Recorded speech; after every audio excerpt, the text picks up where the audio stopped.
শুরুতেই জানাই সবাইকে রাধে রাধে।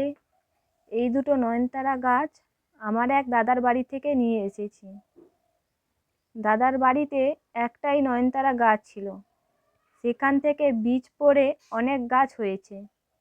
তাদের কাছ থেকে চাইতেই এই দুটো গাছ দিয়েছে। তাই একটা গাছ টবে আর একটা গাছ এই ভাঁড়টাতে লাগিয়ে দিচ্ছি। এই নয়নতারাটি হলো গোলাপি রঙের, যেটা প্রায় কম বেশি সবার বাড়িতেই আছে।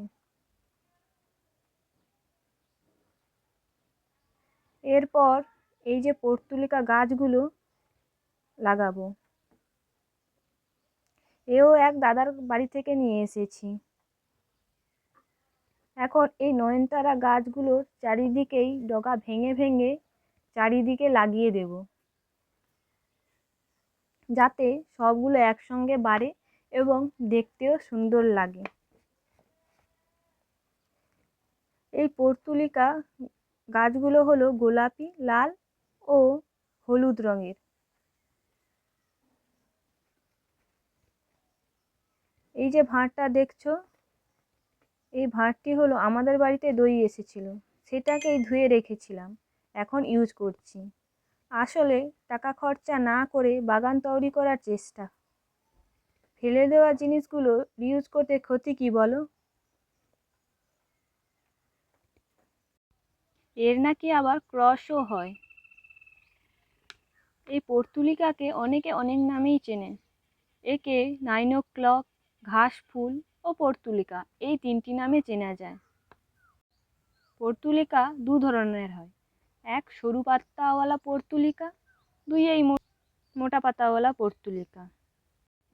আর রং বলতে অনেক রঙেরই হয়, যেমন সাদা, গোলাপি, অরেঞ্জ কালার, এই রকম হয়।